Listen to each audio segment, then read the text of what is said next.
ಶ್ರೀಗುರುಭ್ಯೋ ನಾರಾಯಣಾಯ ಪರಿಪೂರ್ಣಗುಣಾರ್ಣವಾಯ ವಿಶ್ವೋದಯಸ್ಥಿತಿಲಯೋನ್ನಿಯತಿಪ್ರದಾಯ ಜ್ಞಾನಪ್ರದಾಯ ವಿಬುಧಾಸುರಸೌಖ್ಯದುಃಖಸತ್ಕಾರಣಾಯ ವಿತತಾಯ ನಮೋ ನಮಸ್ತೆ. ನಾರಾಯಣಂ ಸುರಗುರುಂ ಜಗದೇಕನಾಥಂ ಭಕ್ತಪ್ರಿಯಂ ಸಕಲಲೋಕನಮಸ್ಕೃತಂ ಚ ತ್ರೈಗುಣ್ಯವರ್ಧಿತಮಜಂ ವಿಭುಮತ್ಯವೀಶಂ ವಂದೇ ಭವಘ್ನಮರಾಸುರಸಿದ್ಧವರ್ಗ್ಯ. ನಾರಾಯಣಂ ನಮಸ್ಕೃತ್ಯ ನರಂ ಚೈವ ನರೋತ್ತಮಂ ದೇವೀಂ ಸರಸ್ವತೀಂ ವ್ಯಾಸಂ ತತೋ ಜಯಮುದೀರಯೇ. ನಾರಾಯಣಂ ಗುಣೈಃ ಸರ್ವೈರುದೀರ್ಣಂ ದೋಷವರ್ಜಿತಂ ಜ್ಞೇಯಂ ಗಮ್ಯಂ ಗುರುಂಶ್ಚಾಪಿ ನತ್ವಾ ಸುಪ್ರಾರ್ಥ ಉಚ್ಯತೆ. ಓಂ ದೇವಂ ನಾರಾಯಣಂ ನತ್ವಾ ಸರ್ವದೋಷವಿವರ್ಜಿತಂ ಪರಿಪೂರ್ಣಂ ಗುರುಂಶ್ಚಾನ್ವಿತಾರ್ಥಂ ವಕ್ಷ್ಯಾಮಿ ಲೇಶತಃ. ಸಮಸ್ತಗುಣಸಂಪೂರ್ಣಂ ಸರ್ವದೋಷವಿವರ್ಜಿತಂ ನಾರಾಯಣಂ ನಮಸ್ಕೃತ್ಯ ಗೀತಾ ತಾತ್ಪರ್ಯಮುಚ್ಯತೆ. ಶ್ರೀಗುರುಭ್ಯೋ ನಮಃ. ಧರ್ಮಕ್ಷೇತ್ರೇ ಕುರುಕ್ಷೇತ್ರೇ ಸಮವೇತಾಯುತ್ಸವಃ ಮಾಮಕಾಃ ಪಾಂಡವಾಶ್ಚೈವ ಕಿಮಕುರ್ವತ ಸಂಜಯ. ಮೊದಲಿಗೆ ದಿವ್ಯೇಶ್ವರ ಭೇದವನ್ನು ಹೇಳ್ತಕ್ಕಂಥ ಅನೇಕ ಯುಕ್ತಿಗಳನ್ನು ಪ್ರಮಾಣಗಳನ್ನು ಕೊಟ್ಟು ಆಮೇಲೆ ಐಕ್ಯ ಹೇಳ್ತಕ್ಕಂಥ ಶ್ರುತಿಗಳಿವೆ ಇಲ್ಲ ಅಂತ ಕೇಳಿದರೆ ಅಹಂ ಬ್ರಹ್ಮಾಸ್ಮಿ ತತ್ವಮಸಿ ಇತ್ಯಾದಿಗಳಿಗೆ ಮುಖ್ಯವಾದ ಅರ್ಥ ಎಂಬುದನ್ನು ತಿಳಿಸಿ. ವಾಚಾ ಮತ್ತೆ ಕೆಲವು ವಾಕ್ಯಗಳಿವೆ. ಏನಂತಿದೆ ಅಲ್ಲಿ? ಸರ್ವಗುಣೈ ಸರ್ವೈ ಕ್ರಿಯಾಪದಶ್ಚ ಅದೆಲ್ಲ ಆಯಿತು.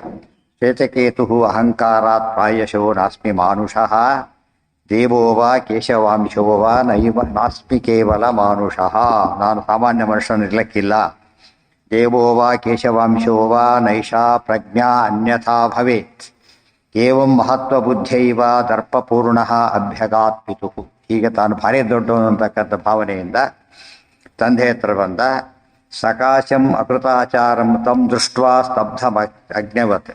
ಅಕೃತಾಚಾರಂ ಮಾಡಬೇಕಾದ್ದು ಮಾಡಲಿಲ್ಲ ಅವನು. ಏನು ತಂದೆ ನಮಸ್ಕಾರ ಮಾಡೋ ಪಿತೃದೇವ ಮಾಡಲಿಲ್ಲ. ಅಕೃತ ಆಚಾರಂ ತಂ ದೃಷ್ಟ್ವಾ ಸ್ತಬ್ಧಂ ಸ್ತಬ್ಧ ಏಯಾಯ ಸ್ತಬ್ಧಂ ಅಗ್ನವತ್ ಪಿತೋವಾಚ.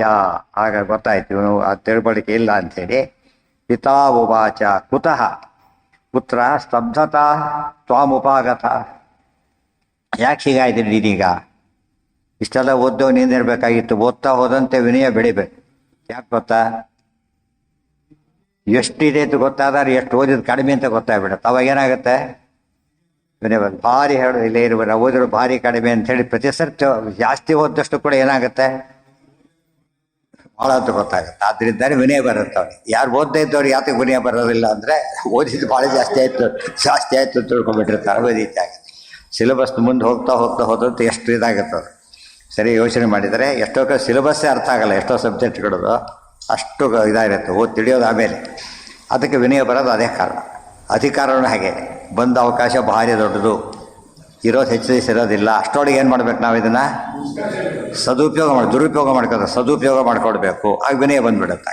ವಿನಯನ ಸಹಿತ ಆಟೋ ದುಡ್ಡು ಮಾಡಬೇಕು. ಏನೋ ಒಂದು ಪ್ರತಿಷ್ಠೆ ಅದಿಲ್ಲ ಇದಿಲ್ಲ, ನನ್ನ ಹತ್ರ ಇದೆ, ಕೆಲಸ ಆಗಬಾರ್ದು, ನಾನು ಕೇಳ್ತಾನೆ ಇರಬೇಕು, ಇವೆಲ್ಲ ದುರಹಂಕಾರ ಶುರುವಾಗಿ ಆಗಿರಬಾರ್ದು. ಒಟ್ಟು ಕೆಲಸ ಸರಿಯಾಗಿ ಮಾಡಿ ಹಾಕಿಬಿಟ್ರೆ ಎಷ್ಟು ಅಪೂರ್ವ. ಅದಕ್ಕೆ ಅಹಂಕಾರ ಬರೋ ಕಾರಣ ಹೇಳಿದರೆ ಇಲ್ಲಿ. ಅಜ್ಞವತೆ ಪಿತಾ ಉವಾಚ ಕುತಃ ಪುತ್ರ ಸ್ತಬ್ಧತಾ ತ್ವಾಮುಪಾಗತ. ಎಲ್ಲಿಂದ ಬಂತಿದ್ದ ಸ್ತಬ್ಧತೆ? ಪ್ರಾಯೋ ನಾರಾಯಣಂ ದೇವಂ ನೈವತ್ವಂ ದೃಷ್ಟವಾನಸಿ. ದೇವರು ತಿಳಿದವ್ರಿಗೆ ಯಾತಕ್ಕೆ ಭಾರಿ ವಿನಯ ಇರುತ್ತೆ? ಯಾವುದೇ ವಿದ್ಯೆ ಓದೋರಿಗೂ ವಿನಯ ಇರುತ್ತೆ. ಗೊತ್ತಾಯ್ತಾ? ಯಾವುದೇ ವಿದ್ಯೆಯಲ್ಲಿ ಓದೋರಿಗೂ ಕೂಡ ವಿನಯ ಇರುತ್ತೆ. ಎಷ್ಟೋ ಸರ್ತಿ ಕೆಲವು ಭಾಳ ಎಕ್ಸ್ಪರ್ಟ್ಸ್ ಅಂತ ಬಂದಿರ್ತಾರೆ. ಕೆಲವು ಹೊಸ ಗೊತ್ತಾಗ್ಬಿಟ್ರೆ ಥ್ಯಾಂಕ್ಸ್ ಹೇಳ್ತಾರೋ, ಇದು ನಮಗೆ ಗೊತ್ತಿದ್ದಿಲ್ಲ, ಭಾರಿ ಅನುಕೂಲ ಆಯಿತು ಅಂತೇಳಿ. ಅದು ಆ ಮಧ್ಯ ಅಲ್ಲಿ ವಿದ್ಯೆಗೆ ಗಮನ ಕೊಡ್ತಾನೋ, ವ್ಯಕ್ತಿಗಲ್ಲ. ಅದಕ್ಕೆ ಹಾಗಾಗ್ತಾರೆ. ದೇವ್ರ ಬಗ್ಗೆ ತಿಳಿದವ್ರು ಯಾತಕ್ಕೆ ಭಾರಿ ವಿನಯ ಇರುತ್ತೆ ಅಂದರೆ ದೇವ್ರು ಭಾರಿ ದೊಡ್ಡವರು. ಆದ್ದರಿಂದ ಅದು ತಿಳಿದ ಹೋದಂತೆ ಏನಾಗುತ್ತೆ ಅವನಿಗೆ? ಭಾರಿ ದೊಡ್ಡ ಬೆಟ್ಟ ಹತ್ತಿದಾಗ ಗೊತ್ತಾಯ್ತಿಲ್ಲ ನಾವು ಎಷ್ಟು ಸಣ್ಣವರು ಅಂತ ಅರ್ಥ ಆಗುತ್ತೆ. ಗೊತ್ತಾಯ್ತಾ? ಅದಕ್ಕೆ ದೊಡ್ಡ ದೊಡ್ಡ ಬೆಟ್ಟ ಹತ್ತೋದಾಗಲ್ಲ ಆ ಉದ್ದೇಶಕ್ಕೋಸ್ಕರ. ಪರ್ವತ ಹತ್ತಿದ ಹೋದಂತೆ ಸಣ್ಣತನ ಅರ್ಥ ಆಗುತ್ತೆ. ಕೆಳಗೆ ಹೋದ ಎಷ್ಟು ಕಾಣದಷ್ಟು ಆಗಿಬಿಡುತ್ತೆ ಕಡೆಯಿಂದರೆಲ್ಲ. ಮೇಲೆ ನೋಡಿದ್ರೆ ಎಷ್ಟಿದೆ. ಆಗ ದೇವರಷ್ಟು ಪರಿಪೂರ್ಣ ಯಾರೂ ಇಲ್ಲ. ಅಧ್ಯಾತ್ಮ ವಿದ್ಯಾ ವಿದ್ಯಾನಾಂ ಯಾಕೆ ಅತಿ ದೊಡ್ಡ ವಿಷಯ ತಿಳಿಸ್ಕೊಡೋದು ಯಾವುದು ಅಧ್ಯಾತ್ಮ ವಿದ್ಯೆ. ಬೇರೆ ಯಾವುದೇ ತಿಳಿಸಿದ್ರು ಕೂಡ ಎರಡು, ಅದು ಅಷ್ಟು ದೊಡ್ಡದಲ್ಲ ಮತ್ತು ಶಾಶ್ವತ ಅಲ್ಲ. ಯಾವ ವಿದ್ಯೆ ಕೂಡ ಅವನ ವಿದ್ಯೆ ಅವನಿಗೆ ಉಪಯೋಗಕ್ಕೆ ಬರೋದಿಲ್ಲ. ಹೇಳಲಿಲ್ಲ, number 1 I specialist in the world. ತನ್ನ ಸ್ಕ್ಯಾಟ್ರಾಕ್ಟ್ ತಾನೇ ಮಾಡ್ಕೊಳ್ಳೋಕೆ ಬರೋದಿಲ್ಲ ಅವನಿಗೆ. ತನ್ನ ವಿದ್ಯೆ ತನಗೆ ಬರ್ತಾ ಇಲ್ಲ. ಅರ್ಥ ಆಯ್ತಾ? ಎಷ್ಟೋ ವಿದ್ಯೆಗಳು ಹಾರ್ಟ್ ಸ್ಪೆಷಲಿಸ್ಟ್, ಹಾರ್ಟ್ ಆಪ್ರೇಷನ್ ಮಾಡೋಕ್ಕೆ ಹೋದಲ್ಲಿ ಹಾರ್ಟ್ ಅಟ್ಯಾಕ್ ಹೋದವ್ರು ಇದ್ದಾರೆ ಪಾಪ. ಅಂದರೆ ಏನು ತೋರಿಸುತ್ತೆ ಇದು? ಲಿಮಿಟೇಷನ್ ಇದು. ಅವ್ರ ಬಗ್ಗೆ ಇದಲ್ಲ, ಲಿಮಿಟೇಷನ್ ಹೇಗಿರುತ್ತೆ ಅಂಥೇಳಿ. ಅದು ಆ ದೇವ್ರ ಬಗ್ಗೆ ತಿಳ್ಕೊಂಡಾಗ ಮಾತ್ರ ಮಹಾಲಕ್ಷ್ಮಿಗೂ ಆಶ್ಚರ್ಯ ಆಗಿಬಿಡುತ್ತೆ ಅಂತ ತಿಳ್ಕೊಂಡಾಗ ಆ ವಿದ್ಯೆ ಬಂದಾಗ ವಿನಯ ಜಾಸ್ತಿ ಆಗುತ್ತೆ, ಹೊರತು ಕಡಿಮೆ ಆಗೋದಿಲ್ಲ. ಅದಕ್ಕೇ ವಿನಯೋ ಹಿ ಭೂಷಯತಿ ಸರ್ವರಸಂ. ಈ ಕಾವ್ಯಗಳಲ್ಲಿ ಬೇಕಾಷ್ಟು ರಸಗಳಿದೆ. ಶಾಸ್ತ್ರದಲ್ಲಿ ಒಂದೇ ರಸ, ಯಾವುದದು? ವಿನಯ. ವಿನಯ ಇದ್ದರೆ ಮಾತ್ರ ವಿದ್ಯಾವಂತ ಅಂತ ಕರೀತಾರೆ. ಇಲ್ಲದವ್ರು ವಿದ್ಯಾವಂತನಲ್ಲ ಅವನು. ಓದಿಲ್ಲ ಅಥವಾ ಅರ್ಥ ಮಾಡ್ಕೊಂಡಿಲ್ಲ, ಎರಡರಲ್ಲೂ ಎರಡೂ ಆಗಿರೋ ಚಾನ್ಸಸ್ ಜಾಸ್ತಿ. ಪ್ರಾಯೋ ನಾರಾಯಣಂ ದೇವಂ ನೈವತ್ವಂ ಪೃಷ್ಟವಾನಸಿ ಯಸ್ಮಿನ್ ಜ್ಞಾತೆ ತು ಅವಿಜ್ಞಾತ ಜ್ಞಾನಾದೀನಾಂ ಫಲಂ ಭವೇತ್. ಯಾತಕ್ಕೆ? ದೇವ್ರ ಬಗ್ಗೆ ತಿಳ್ಕೊಂಡ್ರೆ ಏನಾಗುತ್ತೆ ಗೊತ್ತಾ? ಅವಿಜ್ಞಾತ ಜ್ಞಾನಾದೀನಾಂ ಫಲಂ ಭವೇತ್. ಅವನೊಬ್ಬನು ಎಲ್ಲ ತಿಳ್ಕೊಳ್ಳೋಕ್ಕೆ ಯಾರಿಗೂ ಸಾಧ್ಯ ಇಲ್ಲ. ಬರೀ ಒಂದು ಉಪಾಯ ಮಾಡಬೇಕು. ಏನದು? ಯಾವ ಒಂದನ್ನು ತಿಳ್ಕೊಂಡ್ರೆ ಎಲ್ಲ ತಿಳ್ಕೊಂಡು ಹಾಗಾಗತ್ತೆ, ಯೋಚನೆ ಮಾಡಬೇಕು. ಯಾವ ಒಂದು ಆಫೀಸ್ಗೆ ಎಲ್ಲರೂ ಪರಿಚಯ ಮಾಡ್ಕೊತಾರೆ. ಹೋದರೆ ನೀವೀಗ ಯಾರು ಬೇಕು ನಿಮಗೆ? ಮುಖ್ಯಸ್ಥ ಗೊತ್ತಾಯ್ತು. ಅವೆಲ್ಲ ಫೈಲ್ ಅಲ್ಲೇ ತರಿಸ್ತಾರೋ, ಅವ್ರಿಗೆ ಹೋಗಬೇಕಾಗಿಲ್ಲ. ಇಲ್ಲಿ ನಮಗೆ ಗೊತ್ತೂ ಇರೋದಿಲ್ಲ. ಬೇಕಾದವನು ಅವನು ನಮಗೆ ಫೇವರ್ ಮಾಡಿಬಿಟ್ರೆ ಆಗೋಯ್ತು, ಕೂತಲ್ಲೇ ಕೆಲಸ ಆಗುತ್ತೆ. ಅದು ದೇವರನ್ನು ಆರಾಧನೆ ಮಾಡೋದ್ರಿಂದ ಎಲ್ಲ ವಿದ್ಯೆಗಳು ಬರುತ್ತೆ. ತಸ್ಮಿನ್ ಜ್ಞಾತೆ ಅವಿಜ್ಞಾತ ಜ್ಞಾನಾದೀನಾಂ ಫಲಂ ಭವೇತ್. ಅವಿಜ್ಞಾತ ಜ್ಞಾನಾದೀನಾಂ ಫಲಂ, ಯಾವುದು ನಮಗೆ ಗೊತ್ತಿಲ್ಲ ಅದ್ರ ಫಲ ಏನಿರಬೇಕು ಅದೆಲ್ಲ ನಮಗೆ ಸಿಕ್ಕಿಬಿಡತ್ತೆ. ಎಲ್ಲ ವಿದ್ಯೆಗಳ ಫಲ ಒಂದೇ ವಿದ್ಯೆಯಿಂದ ಸಿಗಬೇಕು ಅಂದರೆ ಅಧ್ಯಾತ್ಮ ವಿದ್ಯಾನಾಂ. ಭಗವದ್ಗೀತೆ ಅರ್ಥ ಆಗುತ್ತೆ. ವಿದ್ಯಾನಾಂ ರಾಜವಿದ್ಯಾ ರಾಜಗುಹ್ಯಂ ಅಂತಲೇ ಕರೆದಿದ್ದಾರೆ. ರಹಸ್ಯಗಳಲ್ಲಿ ರಹಸ್ಯ, ವಿದ್ಯೆಗಳಲ್ಲಿ ವಿದ್ಯೆ, ಅದು ಅಧ್ಯಾತ್ಮ ವಿದ್ಯಾ. ತದಧೀನಮಿತಿ ಸ್ಫುಟಂ ಪ್ರಾಧಾನ್ಯಾತ್ ಸದೃಶತ್ವಾಚ್ಚ ತದಧೀನಮಿತಿ ಸ್ಫುಟಂ. ಪರಮಾತ್ಮ ಪ್ರಧಾನ, ನಾವು ಸದೃಶರು. ಅತತ್ವಮಸಿ ತತ್ವಮಸಿ. ತದಧೀನಂ ಮಿತಿ ಸ್ಫುಟಂ, ಅವರ ಅಧೀನ ಅಷ್ಟೇನೆ. ತತ್ಸೃಷ್ಟಂ ಚೇತಿ. ಅದಕ್ಕೆ ಸದೃಶ ಅಂತ ಹೇಳೋದಕ್ಕೆ ಏನು ಮಾಡಿರ್ತಾರೆ? ಯೂನಿಫಾರ್ಮ್ ಹಾಕ್ತಾರೆ. ಯಾತಕ್ಕೆ?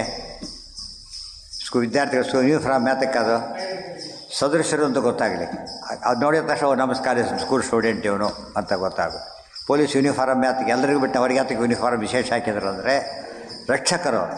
ನಮ್ಮನ್ನು ಯಾರು ರಕ್ಷಣೆ ಮಾಡ್ತಾ ಇರೋದು ಪ್ರಶ್ನೆ ಬಂದ ತಕ್ಷಣ ಏನಾಗಬೇಕೀಗ? ಅವ್ರು ರಕ್ಷಕರ ಅಂತ ಕೇಳಬಾರ್ದು, ಅವ್ನು ಯೂನಿಫಾರ್ಮೇ ತೋರಿಸ್ಬಿಡ್ಬೇಕು. ಗೊತ್ತಾಯ್ತಾ? ಸಾದೃಶ್ಯ ಇದೆ. ಸಾದೃಶ್ಯ ಬೇರೆ, ಇದು ಬೇರೆ. ಅದಕ್ಕೇನೆ ಯಾವ ದೇವಸ್ಥಾನಕ್ಕೆ ಹೋದರೂ ಕೂಡ ಮತ್ತು ದೇವಿದರು ನಿಲ್ಲಿಸಿರ್ತಾರೆ. ವಿಷ್ಣು ದೇವಸ್ಥಾನದಲ್ಲಿ ಎಷ್ಟೋ ಜನ ಹಳ್ಳಿ ಬರಲ್ಲ, ಅದನ್ನೇ ದೇವರು ಅಂತ ನಮಸ್ಕಾರ ದೊಡ್ಡದಾಗಿ ನಿಲ್ಲಿಸಿರ್ತಾರೆ. ನಮಸ್ಕಾರ ಮಾಡಿ ಬಂದುಬಿಡ್ತಾರೆ. ಗೊತ್ತಾಯ್ತಾ? ಆಫೀಸಿಗೆ ಹೋಗಿ ಅಟೆಂಡರ್ಗೆ ನಮಸ್ಕಾರ ಮಾಡಿ ಬಂದರೆ ಹಾಗೆ ಮುಂದೆ ಹೋಗಬೇಕು. ಅದು ಸದೃಶ್ಯರು. ಗೊತ್ತಾಯ್ತಾ? ಅರ್ಥ ಮಾಡೋಕ್ಕೋಗಿರೋ ಸದೃಶ್ಯರು. ದೇವರಿಗೆ ಸದೃಶ್ಯರು ದೇವರಲ್ಲ, ದೇವರಿಗೆ ಸದೃಶ್ಯರು ದೇವರಲ್ಲ ಅಂತ ತಿಳುವಳಿಕೆ ಅಲ್ಲಿಂದಲೇ ಶುರುವಾಗಬೇಕು. ಅದಕ್ಕೋಸ್ಕರ ಹಾಗೆ ತಿಳಿಸಿರ್ತಾರೆ. ಪ್ರಾಧಾನ್ಯಾತ್ ತದ್ವಶತ್ವಾಚ್ಯ ಸದೃಶತ್ವಾಚ್ಯ ತದಧೀನಂ ಇತಿ ಸ್ಫುಟಂ. ಎಲ್ಲವೂ ದೇವರ ಅಧೀನ. ಅದಕ್ಕೆ ದೃಷ್ಟಾಂತ ಏನು ಕೊಟ್ಟರು? ಬಿಂಬದ ಅಧೀನ ಹೇಗೋ ಹಾಗೆ. ಬೇರೆ ಯಾವ ದೃಷ್ಟಾಂತ ಕೊಟ್ಟರು ಕೂಡ ಅಷ್ಟು ಪರ್ಫೆಕ್ಷನ್ ಬರೋದಿಲ್ಲ. ಅದನ್ನು ಕೊಟ್ಟಾಗ ಮಾತ್ರ ಏನು ಗೊತ್ತಾಗುತ್ತೆ ನಮಗೆ? ಟೋಟಲ್ ಡಿಪೆಂಡೆನ್ಸ್ ಗೊತ್ತಾಗುತ್ತೆ. ಟೋಟಲ್ ಡಿಪೆಂಡೆನ್ಸ್ ಅದು ಬೇರೆ ಯಾವುದಕ್ಕೂ ಅದಿಲ್ಲ. ಇವತ್ತು ಬಾಳೆ ಜೋರು ಮಾಡ್ಬೋದು ಬೇಕಾದ್ರೆ ಯಜಮಾನನ ಮೇಲೆ, ಪ್ರತಿಬಿಂಬ ಬಾಳಕ್ಕೆ ಬರೋದಿಲ್ಲ. ಗೊತ್ತಾಯ್ತಾ? ಅಸ್ತಿತ್ವ ಇರೋದೇ ಅದರೊಳಗೆ. ಆದ್ದರಿಂದ ಎಲ್ಲ ಆ್ಯಕ್ಟಿವಿಟಿಯಲ್ಲೂ ಅಧೀನ ಅವರು. ಪ್ರಾಧಾನ್ಯಾತ್ ಸದೃಶತ್ವಾಚ್ಯ ತದಧೀನಮಿತಿ ಸ್ಫುಟಂ ತತ್ಸೃಷ್ಟಂಚೈತಿ ವಿಜ್ಞಾತ. ಆಮೇಲೆ ನೋಡಿದ ಪ್ರಧಾನ ಅಷ್ಟೇ ಅಲ್ಲ, ಸೃಷ್ಟಿ ಮಾಡಿದವನವನೇ. ಜಗತ್ ಸೃಷ್ಟಿ ಎಲ್ಲ ಹೇಳ್ತಾರೆ, ಯಾಕೆ ಸೃಷ್ಟಿ ಆಯಿತು ಅಂತೇಳಿ. ಅಂಥ ದೊಡ್ಡ ಸೃಷ್ಟಿ ಇದೆ, ನಿಮಗೆ ಅರ್ಥ ಆಗೋದೇ ಕಷ್ಟ. ಅಂಥವ್ನು ನಾನೇನು ಅಂತ ತಿಳ್ಕೊಂಡ್ರೆ ಅರ್ಥ ಆಯ್ತಾ? ಇದೆಲ್ಲ ಅವ್ರಿಗೆ ಹೇಳ್ತಾ ಕೊಟ್ಟಿದ್ದಾರೆ. ತತ್ಸೃಷ್ಟಂಚೈತಿ ವಿಜ್ಞಾತಂ. ಯಾರು ದೊಡ್ಡ ಆಫೀಸರ್ ಅದು ಗೊತ್ತಾಗಬೇಕಾದ್ರೆ ಮುಗಿದವ್ರಿಗೆ ಗೊತ್ತಾಗಲ್ಲ. ಭಾರಿ ದೊಡ್ಡ ಬಿಲ್ಡಿಂಗು, ಇದಕ್ಕೆ ಅಧಿಪತ್ಯನ ಅಷ್ಟೇ ಜನಕ್ಕೆ ಅರ್ಥ ಆಗೋದು. ಬಿಲ್ಡಿಂಗಿನ ಎತ್ತರ ಇತ್ಯಾದಿಗಳು. ಇನ್ನೊಂದು ಬರೋ ಸಂಬಳ, ಎಷ್ಟು ಸಂಬಳ ಬರ್ತಾವೋ ಆಯ್ತು ದೊಡ್ಡ ಪೋಸ್ಟ್ ಅಂತ ತಿಳ್ಕೊತಾರೆ. ಎಲ್ಲರಿಗೆಲ್ಲ ಅರ್ಥ ಆಗೋದಿಲ್ಲ.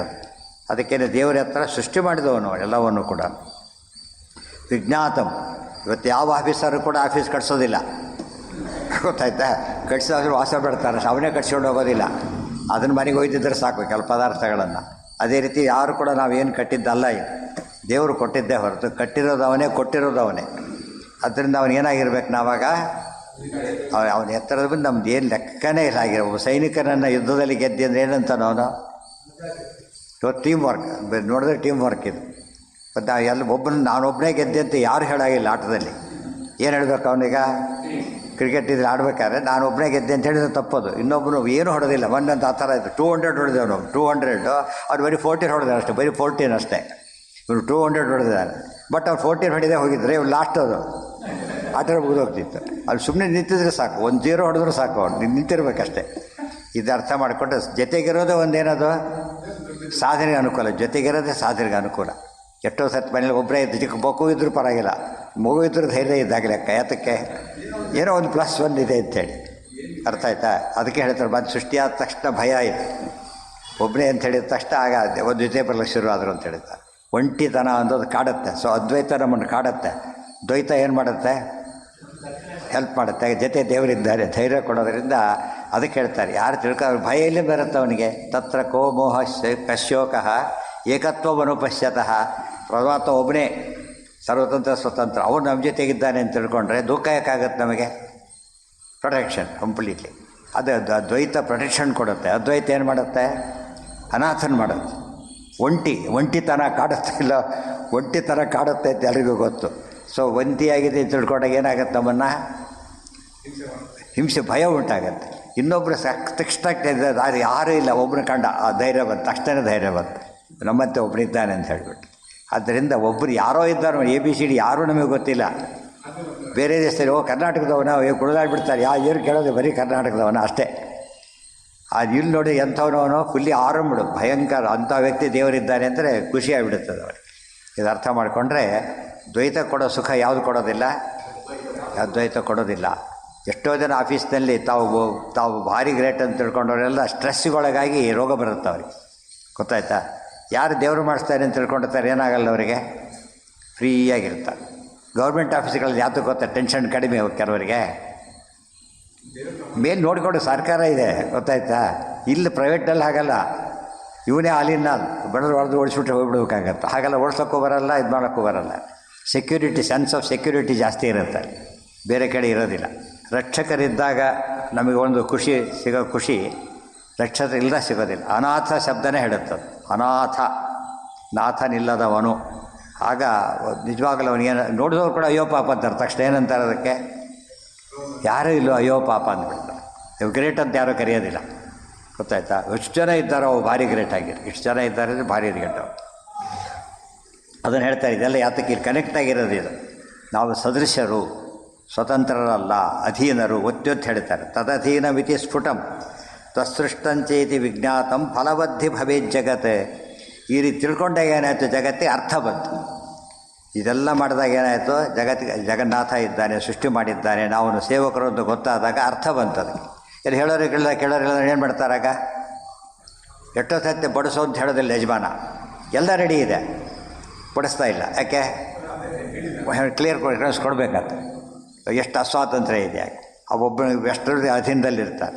ಅವಾಗ ಎಷ್ಟೋ ಜನ ಅವ್ರು ಎಲ್ಲರಿಗೂ ಸರಿ, ಅವನೊಬ್ಬನಿಲ್ಲ ಹೇಳಬೇಕು.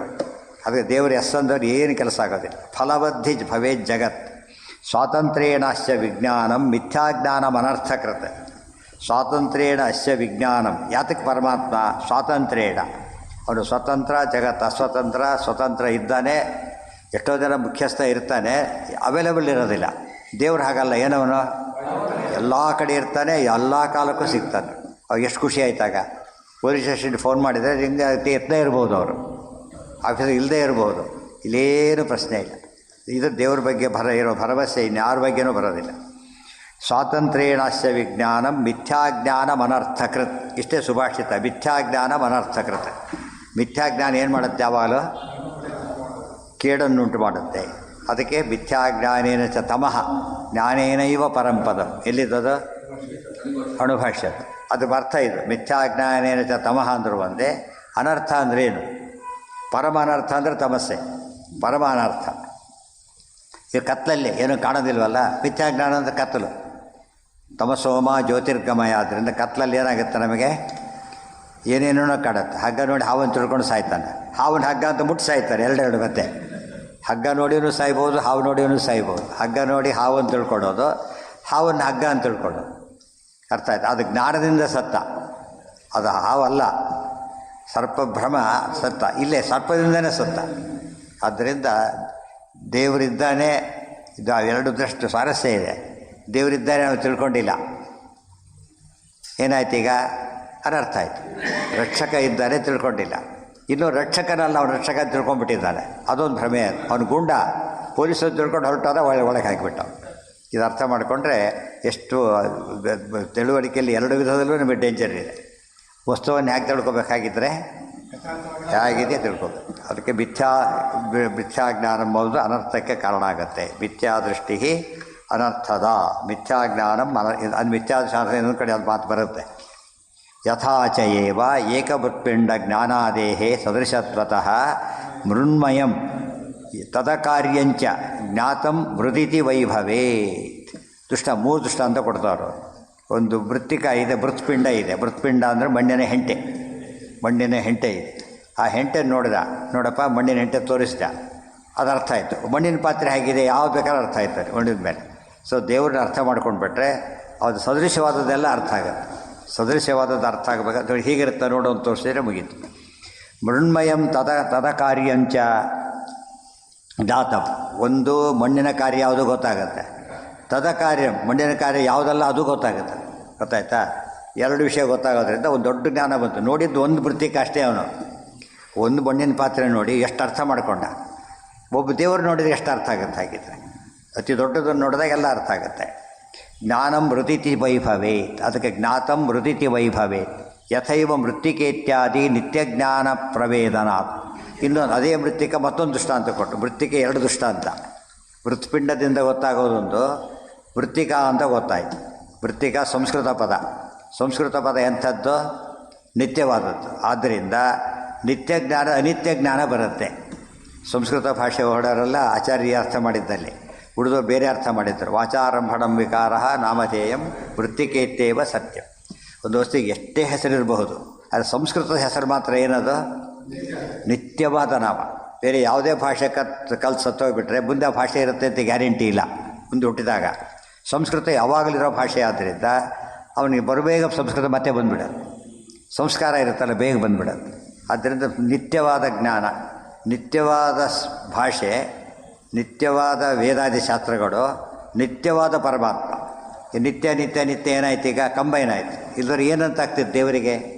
ನಿತ್ಯನಾದ ಪರಮಾತ್ಮ ಅಂತ ತಿಳಿಸೋದಕ್ಕೆ ನಿತ್ಯ ಭಾಷೆ ಒಂದು ಇಲ್ವಲ್ಲ ಅಂತ ಕೊರತೆ ಇರ್ತಿತ್ತು. ಅದಿಲ್ಲ ಈಗ. ನಿತ್ಯ ಭಾಷೆ ಅವನ ಅಧೀನ, ಆ ವಿಚಾರ ಬೇರೆ.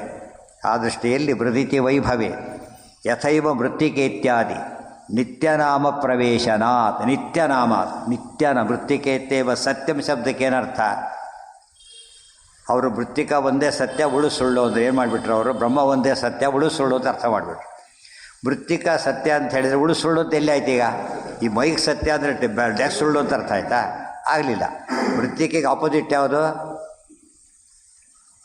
ಮೃತ್ತಿಕೆ ಅಭಾವ. ಸೊ ಮೃತ್ತಿಕೆ ಇದೆ ಅಂದರೆ ಏನು ಗೊತ್ತಾಯ್ತು ನಮಗೆ? ಮೃತ್ತಿಕೆ ಇಲ್ಲ ಅಂತ ಹೇಳಬಾರ್ದು, ಅಷ್ಟು ಗೊತ್ತಾಯ್ತೆ ಹೊರತು ಇನ್ನೊಂದಿಲ್ಲ ಅಂತ ಯಾರು ಹೇಳ್ತಾರೆ? ಅದಕ್ಕೆ ದೇವರು ಜಗತ್ತು ಏನಲ್ಲ, ಎರಡೂ ಕೂಡ ವಿರುದ್ಧ ಪದಾರ್ಥಗಳಲ್ಲ. ವಿರುದ್ಧ ಪದಾರ್ಥಗಳಾದರೆ ಏನಾಗಬೇಕಾಗ ಹೇಳ್ಬೋದು. ಎಷ್ಟು ಆಶ್ಚರ್ಯ! ಅದು ಹೇಗೆ ವ್ಯಾಪ್ತಿ ಬಂತು ಅವರಿಗೆ? ಬ್ರಹ್ಮ ಸತ್ಯ ಆದರೆ ಜಗತ್ ಮಿಥ್ಯೆ ಯಾಕೆ ಆಗಬೇಕು? ಈ ಮತ್ತೆ ಬ್ರಹ್ಮನು ಸಾಹಿತ್ಯ ಜಗತ್ತು ಸತ್ಯನೇ, ಏನು ತಪ್ಪಿದೆ ಅದರೊಳಗೆ? ಅರ್ಥ ಆಯ್ತಾ? ಜ್ಞಾನ ಸತ್ಯ, ಮಿಥ್ಯಾಜ್ಞಾನ ವಿರುದ್ಧ. ಜ್ಞಾನ ಬಂದರೆ ಏನಿರಬಾರ್ದು? ಮಿಥ್ಯಾಜ್ಞಾನ ಇರಬಾರ್ದು. ಜಗತ್ತು ಮಿಥ್ಯಾಜ್ಞಾನ ಅಲ್ಲಲ್ಲ. ಬ್ರಹ್ಮ ಶಬ್ದಕ್ಕೆ ಆಪೋಸಿಟ್ ಯಾವುದು ಆ್ಯಕ್ಚುಲಿ? ಬ್ರಹ್ಮಾಭಾವ ಆಪೋಸಿಟ್. ಸೊ ಬ್ರಹ್ಮಜ್ಞಾನ ಬಿಟ್ಟು ನಾವು ಬ್ರಹ್ಮ ಇಲ್ಲ ಅಂತ ತಿಳ್ಕೊಂಡ್ರೆ ಅದು ಡೇಂಜರ್ ಇದೆ. ಜೀವ ಅಂತ ತಿಳ್ಕೊಂಡ್ರೆ ಡೇಂಜರ್ ಯಾಕಿದೆ? ಇಲ್ಲೇ ಇಲ್ಲ. ಪರಸ್ಪರ ವಿರುದ್ಧಯೋರ್ ಮಧ್ಯೆ ಅನ್ಯತರ ನಿಷೇಧಸ್ಯ ಅನ್ಯತರ ವಿಧಿನಾಂತರೀಯ ಕತ್ವ ನಿಯಮಾತ್ ಅಂತ ವಾಕ್ಯ. ಎರಡು ವಿರುದ್ಧ ವಸ್ತುಗಳಲ್ಲಿ ಒಂದಿಲ್ಲ ಅಂತಾದರೆ ಇನ್ನೊಂದು ಏನಾಗಿರಬೇಕು? ಇದ್ದೇ ಇರಬೇಕು. ಒಂದಿದೆ ಅಂದರೆ ಇನ್ನೊಂದು ಇಲ್ಲ ಅಂತಲೂ ಆಗಬೇಕು. ವಿರುದ್ಧ ಪದಾರ್ಥಗಳಲ್ಲ ಇವು. ಆದ್ದರಿಂದ ಎಂದು ಕೂಡ ಹೇಳೋದಕ್ಕೆ ಬರೋದಿಲ್ಲ. ಅದೆಲ್ಲ ಒಪ್ಕೋತ ಬಂದರು ಜನ. ಆಶ್ಚರ್ಯ ಅಂದರೆ ಬ್ರಹ್ಮ ಸತ್ಯಂ ಜಗನ್ಮಿಥ್ಯೆ ಯಾಕೆ ಆಗಬೇಕು? ಕಾರಣನೇ ಇಲ್ಲ. ತದ್ ಯಥೈವ ಮೃತ್ತಿಕೆ ಇತ್ಯಾದಿ ನಿತ್ಯನಾಮ ಪ್ರವೇದನ. ಅದಕ್ಕೆ ಅಲ್ಲಿ ಮೃತ್ತಿಕೇತ್ಯವ ಸತ್ಯಂ ಶಬ್ದಕ್ಕೆ ನಿತ್ಯ ಅಂತ ಅರ್ಥ ಮಾಡಬೇಕೆ ಹೊರತು ಏನಂತ ಅರ್ಥ ಮಾಡಬಾರ್ದು?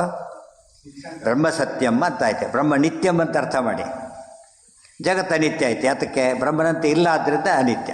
ಜಗತ್ತು ಅನಿತ್ಯತ್ವ ಪ್ರೂವ್ ಮಾಡುತ್ತೆ ಹೊರತು ಬ್ರಹ್ಮ ಸತ್ಯತ್ವ ಜಗನ್ ಮಿಥ್ಯಾತ್ವ ಪ್ರೂವ್ ಮಾಡೋದಿಲ್ಲ ಅದು. ಅಲ್ಲಿ ವಿರುದ್ಧ ಪದಾರ್ಥಗಳಲ್ಲ, ನೀವು ಅವರಿಬ್ಬರು ವಿರುದ್ಧ ಪದಾರ್ಥಗಳಲ್ಲ ಅಲ್ಲ. ಯಾಕೆ ಇವರು ಎಲ್ಲರೂ ಇರ್ಬೋದು, 1000 ಜನ ಇದ್ದರೆ ಅನಂತ ಜೀವರಿದ್ದರೂ ಪ್ರಾಬ್ಲಮ್ ಇಲ್ಲ. ಇನ್ನೊಬ್ಬ ಬ್ರಹ್ಮ ಇರಲಿಕ್ಕೆ ಸಾಧ್ಯ ಇಲ್ಲ. ಯಾತಕ್ಕೆ? ಸರ್ವೆಂಟ್ಸ್ ಕೋಟಿ ಇರ್ಬೋದು, ಮುಖ್ಯಸ್ಥ ಒಬ್ಬನೇ ಇರಬೇಕು ಆವಾಗ, ಅದು ವಿರುದ್ಧ. ಅವ್ನು ಮುಖ್ಯಸ್ಥರ ಸರ್ವೆಂಟ್ ಅಂದರೆ ವಿರುದ್ಧ ಪದ, ಅದಿರ್ಲಿಕ್ಕೆ ಸಾಧ್ಯ ಇಲ್ಲ. ಸ್ವಾಮಿ ಏನಾಗಲಾರ ದಾಸ ಅನ್ನಬಾರ್ದು. ಪರಮಾತ್ಮ ಸ್ವಾಮಿಯಾಗಿರೋದ್ರಿಂದ ಜಗತ್ತು ಸ್ವಾಮಿಯಾಗಿ ಇಲ್ಲ, ಅದು ಕರೆಕ್ಟ್. ಅದು ಸ್ವಾಮಿತ್ವ ಅಪೋಸಿಟ್. ದಾಸ್ಯ ಸ್ವಾಮಿತ್ವಕ್ಕೆ ಏನಿದೆ? ಅಪೋಸಿಟ್ ಇದೆ. ದೇವರು ಸ್ವತಂತ್ರ ಅಂತ ಹೇಳಿದ ಮೇಲೆ ಬಿಡುದು ಏನಾಗಬೇಕು ಅಲ್ಲಿಗೆ? ಅಸ್ವತಂತ್ರ ಆಗ ನಿತ್ಯ ಸುಳ್ಳ್ಯಾಕಾಗತ್ತದು? ವ್ಯಾಪ್ತಿ ಇಲ್ಲ ಅದಕ್ಕೆ. ಯಥೈವ ವಾಚಾರಬ್ಧವನಿತ್ಯಂತೂ ಜ್ಞಾತಂ ತನ್ಮೂಲಮಿತ್ಯಪಿ. ಬೇರೆ ಮಾತುಗಳಿಂದ ಶುರುವಾಗಿದ್ದೆಲ್ಲ ಅನಿತ್ಯ. ಜ್ಞಾತಂ ತನ್ಮೂಲಮಿತ್ಯಪಿ. ಮತ್ತು ಬೇರೆ ಭಾಷೆಗಳಿಗೆ ಎರಡಿದೆ. ಒಂದು ದೇವ್ರನ್ನ ಹೇಳೋದೇ ಇರೋದು, ಒಂದು ನಿತ್ಯವಾಗದೇ ಇರೋದು ಒಂದು. ಆ ಹೇಳ್ತಕ್ಕಂಥ ಪದಾರ್ಥಗಳು ಅನಿತ್ಯನೇ. ಭಾಷೆನೂ ಅನಿತ್ಯ, ಪದಾರ್ಥನೂ ಅನಿತ್ಯ. ಈ ಡಬಲ್ ಅನಿತ್ಯ. ದೇವರ ಇಲ್ಲಿ ಹಾಗಲ್ಲ. ಭಾಷೆನೂ ನಿತ್ಯ, ಪ್ರತಿಪಾದ್ಯನಾದ ಪರಮಾತ್ಮನೂ ನಿತ್ಯ. ಆದ್ದರಿಂದ ವಿಶೇಷತೆ ಬಂತು. ಏವಂ ಕಾರಣಭೂತೋಸೌ ಭಗವಾನ್ ಪುರುಷೋತ್ತಮ. ಈ ರೀತಿಯಲ್ಲಿ ಪರಮಾತ್ಮ ಏನಾಗಿದ್ದ? ವಾಚಾರಬ್ಧಂ ಅನಿತ್ಯಂತೂ ಜ್ಞಾತಂ ತನ್ಮೂಲಮಿತ್ಯಪಿ. ವಾಚಾರಬ್ಧಂ ಅನಿತ್ಯಂತೂ ಜ್ಞಾತಂ ತನ್ಮೂಲಮಿತ್ಯಪಿ. ತನ್ಮೂಲಂ ಅಂದ್ರೇನು? ಪರಮಾತ್ಮ ಮೂಲ ಕಾರಣ ಇದಕ್ಕೆ. ಆದ್ದರಿಂದ ವಾಚ ಆರಭ ಯಾವುದನ್ನು ಸರಿಯಾಗಿ ನಮಗೆ ಹೇಳಕ್ಕೆ ಬರುತ್ತೆ, ಪೂರ್ಣ ಹೇಳಕ್ಕೆ ಬರುತ್ತೆ, ಅದೇನಲ್ಲ ಪರಿಪೂರ್ಣ ವಸ್ತುವಲ್ಲ, ಅದ್ರ ಮೀರಿರಬೇಕದು. ಮೀರಿರೋ ಪರಮಾತ್ಮ ಒಬ್ಬನೇ. ಆದ್ದರಿಂದ ಪರಮಾತ್ಮ ಏನಾದ? ಅವನನ್ನು ಆಧರಿಸಿ ಇಡೀ ಜಗತ್ತಿದೆ ನೋಡಿ. ತನ್ಮೂಲ ಬಂದಿರೋದೇ ಊರ್ಧ್ವ ಮೂಲ ಮದಶಾಖಂ. ಭಗವದ್ಗೀತೆ ಲಿಂಕ್ ಸಿಗುತ್ತೆ. ಮೂಲ ಅಂದರೆ ಪರಮಾತ್ಮ. ಮೂಲಮಿತ್ಯಪಿ ಏವಂ ಕಾರಣಭೂತೌಸು ಭಗವಾನ್ ಪುರುಷೋತ್ತಮ. ಹೀಗೆ ಪರಮಾತ್ಮ ಏನಾಗಿದ್ದಾನೆ? ಎಲ್ಲದಕ್ಕೂ ಕಾರಣಭೂತನಾಗಿದ್ದಾನೆ. ಸಕಾರಣಂ ಕಾರಣತಸ್ತತೋಪಿ ತಸ್ಯಾಪಿ ಹೇತು ಪರಹೇತು. ಎಷ್ಟು ಹೇಳಿದ್ದಾರೆ? ಕಾರಣಂ ಪರಕಾರಣಂ ತದ್ಹೇತು ಹೇತು. ಹೇತುಗಳಿಗೂ ಹೇತು, ಮೂಲ ಕಾರಣ. ಈ ಕಾನ್ಸೆಪ್ಟ್ ಬಂದರೆ ಆಗ ಶಾಸ್ತ್ರ ತಿಳಿಯುತ್ತೆ. ಭಗವಾನ್ ಪುರುಷೋತ್ತಮ. ಏವಂ ಕಾರಣಭೂತೋಸೌ ಭಗವಾನ್ ಪುರುಷೋತ್ತಮ. ಭಗವಾನ್ ಅಂತ ಯಾಕೆ ಹೇಳಿದರು? ಪುರುಷೋತ್ತಮ ಅಂತ ಯಾತಕ್ಕೆ ಹೇಳಿದರು ಅಂದರೆ ಕಾರ್ಯ ಭಗವಂತ ಅಲ್ಲ, ಪುರುಷೋತ್ತಮ ಅಲ್ಲ, ಅದು ದೇವರ ಅಪೋಸಿಟ್ ಆಗಿದ್ದಾನೆ. ಪ್ರಧಾನಶ್ಚ ಸ್ವತಂತ್ರಶ್ಚ ತನ್ಮೂಲಮಖಿಲಂ ಜಗತ್. ಪ್ರಧಾನನಾಗಿದ್ದಾನೆ, ಸ್ವತಂತ್ರನಾಗಿದ್ದಾನೆ. ಅದಕ್ಕೇ ತನ್ಮೂಲಂ ಅಖಿಲಂ ಜಗತ್. ಇಡೀ ಜಗತ್ತು ಏನಾಗಿದೆ? ಅವನನ್ನೇ ಆಧರಿಸಿ, ಅವನ ಮೂಲ ಕಾರಣ ಅವನಾಗಿದ್ದಾನೆ. ತದಾಧಾರಂ ವಿಮುಕ್ತೌಚ. ಇದೆಲ್ಲ ಬ್ರಹ್ಮಸೂತ್ರದ ಅರ್ಥ. ಜನ್ಮಾದ್ಯಸ್ಯ ಯತಃ. ಅಸ್ಯ ಅಂದರೆ ರಮಾ ಬ್ರಹ್ಮಾದಿ ಸಮಸ್ತಸ್ಯ. ಭಾಗವತ ತಾತ್ಪರ್ಯದ ಮೊದಲನೇ ವಾಕ್ಯ ಅದು. ಅಸ್ಯ ಶ್ರೀ ಬ್ರಹ್ಮ ರುದ್ರ ಪ್ರವೃತ್ತಿ ಸ್ವರ ನರ ದ್ವೇಷ ಶತ್ರುತ್ಮಕಸ್ಯ. ಅದು ಆ್ಯಕ್ಚುಲಿ ಜನ್ಮಾದ್ಯ ಸೂತ್ರದ ಅರ್ಥ ಅದು. ಗೊತ್ತಾಯ್ತಾ? ಯಾಕೆ ಭಾಗವತ ಏನದು? ಬ್ರಹ್ಮಸೂತ್ರ ಅರ್ಥ. ಅದಕ್ಕೆ ಆಚಾರ್ಯ ಕರೆಕ್ಟಾಗಿ ಅದನ್ನು ಎಕ್ಸ್ಪ್ಲೇನ್ ಮಾಡ್ತಾನೆ. ಜನ್ಮಾದ್ಯ ಶಬ್ದಕ್ಕೆ ಭಾಷ್ಯ ಆ್ಯಕ್ಚುಲಿ ಅದೀಗ ಭಾಷ್ಯದಲ್ಲಿ ಒಂದೇ ಪದದಲ್ಲಿ ಹೇಳಬೇಕಾಗಿ ಇಷ್ಟೊಂದು ಹೇಳಿದ್ದಾರೆ. ಸೇರಿಸ್ಕೊಂಡ್ಬಿಟ್ರೆ ಭಾಗವತ ತಾತ್ಪರ್ಯ ಭಾಗವತ ಎಲ್ಲ ಏನಾಯ್ತಾಗ ಬ್ರಹ್ಮಸೂತ್ರ ಭಾಷ್ಯ ಆಗತ್ತೆ. ತದಾಧಾರಂ ವಿಮುಕ್ತೌಚ ತದಹೀನಂ ಸದಾ ಸ್ಥಿತಂ. ಅದೆಂಥದ್ದು? ಈಗ ಸೃಷ್ಟಿ ಮಾಡಿದ್ದಾನೆ, ಆಧಾರವಾಗಿದ್ದಾನೆ. ಮುಕ್ತಿಗೆ ಹೋದ್ಮೇಲೂ ಕೂಡ ಮುಕ್ತರು ಕೂಡ ಏನಾಗಿರ್ಬೇಕು? ಪರಮಾತ್ಮನಿಗೆ ಅಧೀರಾಗಿಯೇ ಇರಬೇಕು. ಸೂಕ್ಷ್ಮೋ ವ್ಯಾಪಕ ಪೂರ್ಣ ತದೀಯಮಖಿಲಂ ಜಗತ್. ಕೆಲಸದಲ್ಲಿದ್ದರೆ ಸಂಬಳ ಕೊಡ್ತಾನೆ ಅವನು. ರಿಟೈರ್ ಆದಮೇಲೆ ತಾನೇ ತೊಗೊಳಕ್ಕೆ ಬರುತ್ತೆ. ಏನು ಮಾಡಬೇಕಂತೆ? ಮತ್ತೆ ಅವರೇ ಕೊಡಬೇಕು. ಕೈಯಾಗಿ ತೊಗೊಳ್ರೆ ರಿಟೈರ್ ಆಗಿದ್ದೀರಿ ಅಂತ ಕೇಳಿದರೆ ಸಂಬಳನ ಕೊಡೋದು ಹೋಗುತ್ತಾರೆ ಅಷ್ಟೇ. ಅವನೇ ಕೊಡಬೇಕು. ಓಂ ಫಲಮತ ಉಪಪತ್ತೇಹೇ.